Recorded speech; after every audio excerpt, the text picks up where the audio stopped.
Hi friends, August 11న Oppo K13 turbo series అయితే ఇండియాలో లాంచ్ అవబోతుంది. ఇదైతే కన్ఫర్మ్ అండి. ఇండియాలో దొరికి ఒకే ఒక్క కూలింగ్ ఫ్యాన్ తో వచ్చే అవైలబుల్ గా ఉన్న మొబైల్ మాది అని చెప్తున్నారు. ఇక్కడ వచ్చేసి టర్బో సిరీస్ అంటున్నారు కాబట్టి రెండు మొబైల్స్ అయితే ఉన్నాయని తెలుస్తుంది. టర్బో ప్రోకి సంబంధించిన వీడియో అయితే మన ఛానల్లో ఆల్రెడీ ఉంది. సో ఈ వీడియోలో వచ్చేసి నాన్ ప్రో వేరియంట్ అయిన K13 టర్బోకి సంబంధించిన డీటెయిల్స్ అయితే తెలుసుకుందాం.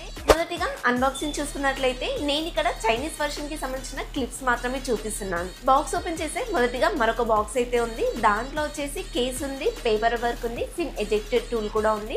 అలాగే విండ్స్ క్లీన్ చేసుకోవడానికి చిన్న బ్రష్ కూడా ఇచ్చారు. బట్ ఎందుకు ఇదంతా యూస్ఫుల్ కాదేమో అనిపించింది, ఎందుకంటే విండ్స్ లోపలికి అంత ఈజీగా వెళ్ళలేదు కదా. మిడిల్ లో వచ్చేసి మొబైల్ ఉంది, దాని కింద వచ్చేసి 80 వాట్ ఫాస్ట్ చార్జర్ అలాగే కేబుల్ కూడా ఉంది. ఈ అన్బాక్సింగ్ నాదైతే కాదండి, జస్ట్ మీకు ఇన్ఫర్మేషన్ షేర్ చేయడం కోసం ఈ చిన్న క్లిప్ అయితే యాడ్ చేస్తున్నాను.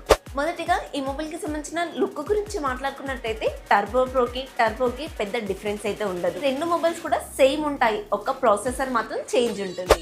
మొదటిగా వీళ్ళు క్లైమ్ చేస్తున్నట్టుగా కూలింగ్ ఫ్యాన్ గురించి మాట్లాడుకున్నట్లయితే వీళ్ళు కూలింగ్ ఫ్యాన్ ని డైరెక్ట్ గా ప్రాసెసర్ హీట్ తగ్గించే ప్లేస్ లో మెయిన్ కెమెరా కింద దీని పొజిషన్ అయితే పెట్టారు. అండ్ ఈ ఫ్యాన్ కూడా 18,000 RPM లో రన్ అవుతుందని క్లైమ్ చేస్తున్నారు. ఈ మొబైల్స్ లో టర్బైన్ సిస్టమ్ లాగా కనిపించే ఫ్యాన్స్ అయితే వాడుతున్నారు. పైనుంచి ఎయిర్ అయితే లోపలికి వెళ్తుంది, పిన్స్ ని కూల్ చేస్తూ గాలి అయితే బయటకు వెళ్ళిపోతుంది. ఇక్కడైతే ఎలాంటి గాలి కూడా ప్రాసెసర్ లోకి కానీ మొబైల్ లోకి కానీ వెళ్ళదు. దీని వల్లనే IPX6, 8, 9 ప్రొటెక్షన్ తో కూడా వస్తుంది.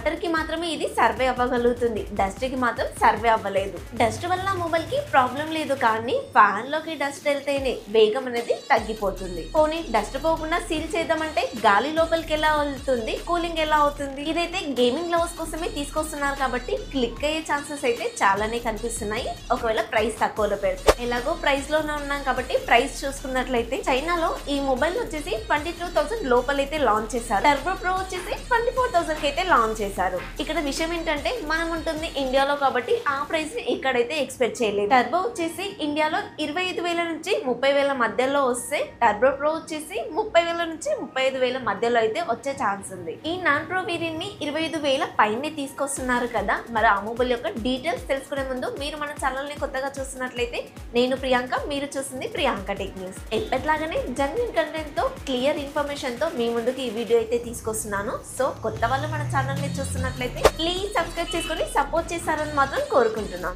పాత వాళ్ళు మన వీడియోని చూస్తున్నట్లయితే తెలిసిందే కదా, ఒక లైక్ చేసి కాస్త హైప్ ఇవ్వచ్చు కదా.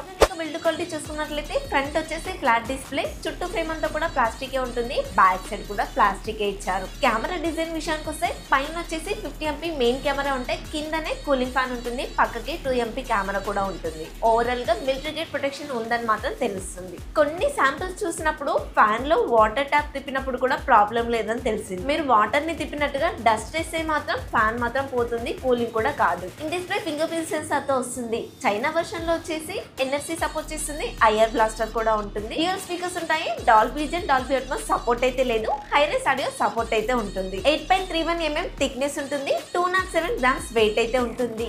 6.8 inches 1.5K రిజల్యూషన్ తో OLED డిస్ప్లే అయితే వాడారు. 120Hz రిఫ్రెష్ రేట్ అయితే సపోర్ట్ చేస్తుంది. 1600 nits స్పీడ్ బ్రైట్నెస్ అయితే కలిగి ఉంటుంది. వైడ్ వన్ L1 సపోర్ట్ ఉంటుంది కాబట్టి OTT కంటెంట్ అంతా కూడా ఫుల్ హిస్టరీలో చూడొచ్చు. డిస్ప్లే పరంగా మాత్రం కంప్లైంట్స్ ఏం కనిపించట్లేదు. గేమింగ్ ఫోన్ కదా, డాల్బీ విజన్ మాత్రం ఎక్స్పెక్ట్ చేయడానికి కుదరదు.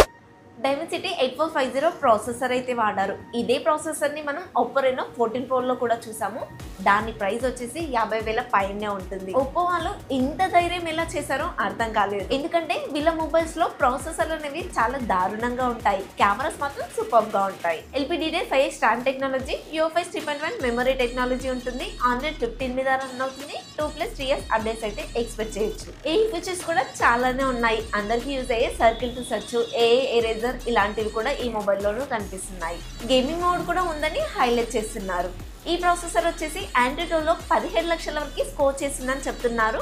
సో గేమ్స్ కూడా ఆడుకోవచ్చు. కలర్ OS 15 తో వస్తుంది. OS పరంగా కూడా పర్లేదు, బాగానే ఉంటుంది. అడ్రస్ కూడా తొందరగా ఫ్రీక్వెంట్ గా ఇస్తారు. బ్యాక్ సైడ్ వచ్చేసి డ్యూయల్ కెమెరా సెటప్ అయితే ఇస్తున్నారు. 50+2 MP మెయిన్ కెమెరా వచ్చేసి మాక్సిమం 4K 30 fps వరకు వీడియో రికార్డ్ చేయగలిగితే, ఫ్రంట్ కెమెరా 16 MP అయితే ఇస్తున్నారు. దీని నుంచి మాక్సిమం 1080 30 fps వరకు వీడియో రికార్డ్ చేయగలుగుతుంది. కెమెరా శాంపిల్స్ అయితే అక్కడక్కడ చూపిస్తున్నారు, మరీ తీసిపోయేంతగా అయితే లేవు, బాగానే పర్ఫార్మెన్స్ చేస్తుంది. పోకో మొబైల్స్ తో కంపేర్ చేస్తే మాత్రం నాకైతే బెటర్ గానే అనిపించింది. ఓప్పో అంటేనే కెమెరా మొబైల్స్ కదా, సో వాళ్ళ డిఎన్ఏని ఇక్కడ కూడా కాస్త వేసారనుకోండి. 7000 mAh battery, 80 watt fast charger అయితే సపోర్ట్ చేసింది. ఫుల్ ఛార్జ్ లో నార్మల్ యూజర్ అయితే 1 డే కన్నా ఎక్కువగానే వాడేసుకోవచ్చు. హెవీ గేమ్స్ ఆడేవాళ్ళు, విత్ ఫ్యాన్ తో ఆడే వాళ్ళు అయితే 6 hours అలా ఎక్స్పెక్ట్ చేయొచ్చు. ప్రైస్ అంటారా, ఆల్రెడీ మీకు చెప్పేశానండి. ఇండియాలో వచ్చేసి టాక్సెస్ కూడా ఎక్కువే, ధనదాహం కూడా ఎక్కువనే, కాబట్టి ప్రైస్ కూడా ఆ రోజులన్నీ ఎక్కువగానే ఉంటుంది. 22,000 చైనా ప్రైస్ కదా, దానికి 20% అడిషనల్ గా యాడ్ చేసుకోండి, ఒక 4,000 to 5,000 అయితే ఎక్కువగా ఉంటుంది. ఈ మొబైల్ తీసుకోవచ్చా అనే విషయానికి వస్తే, గేమింగ్ లవర్స్ అయితే తప్పకుండా ఈ మొబైల్ తీసుకోవచ్చు. మీకు ఫ్యాన్ ఉంటుంది, ఎక్కువసేపు ఆడినా కూడా ప్రాసెసర్ అనేది హీట్ అవ్వదు. ఓప్పో కాబట్టి కెమెరాస్ కూడా మీకు డీసెంట్ గానే ఉంటాయి, ఇక్కడ పోకోతో రెడ్మీతో కంపేర్ చేస్తే. వీళ్ళు ఈ ప్రైస్ లో తీసుకొచ్చారంటే, కాస్త కార్డ్ ఆఫర్స్ కూడా ఇచ్చారంటే కనుక మార్కెట్ లో ఖచ్చితంగా క్లిక్ అవుతుంది. ఇలాంటి మరిన్ని ఫోన్స్ వస్తే కనుక ఇండియాలో ఖచ్చితంగా మళ్ళీ కాంపిటీషన్ అయితే చూడొచ్చు. ఈ మొబైల్ ఇండియాకి వస్తే కనుక ఖచ్చితంగా సఫర్ అయ్యేది పోకో ఇంకా ఐకో బ్రాండ్స్. ప్రో వర్షన్ విషయానికి వస్తే స్పెసిఫికేషన్స్ అన్ని సేమ్ ఉంటాయి, ప్రాసెసర్ మాత్రం స్నాప్డ్రాగన్ 8s Gen 4 అయితే ఇస్తున్నారు. సో మీరే చెప్పండి, 30,000 లోపు ఈ మొబైల్ తీసుకుంటారా, 30,000 పైన కాస్ట్ యాడ్ చేసుకొని ప్రో వర్షన్ మొబైల్ తీసుకుంటారా? మీరు ఏమనుకుంటున్నారో కమెంట్ లో చెప్పడం అస్సలు మర్చిపోవద్దు. ఇకపోతే నెక్స్ట్ ఏ వీడియో చేయాలో మీరు కమెంట్ లో చెప్పండి. మీకు ఏది రిక్వైర్మెంట్ గా ఉందో అదే వీడియో చేయడానికి నేను ట్రై చేస్తాను. ఈ వీడియోలో ఈ మొబైల్ కి సంబంధించిన కంప్లీట్ డీటెయిల్స్ ఇచ్చానని అనుకుంటున్నాను. ఈ వీడియో మీకు నచ్చినట్లయితే తెలుసు కదా, ప్లీజ్ ఒక లైక్ చేయండి, మన ఛానల్ ని సబ్స్క్రైబ్ చేసుకోండి. నెక్స్ట్ వీడియోలో మళ్ళీ కలుద్దాం. Until then bye by.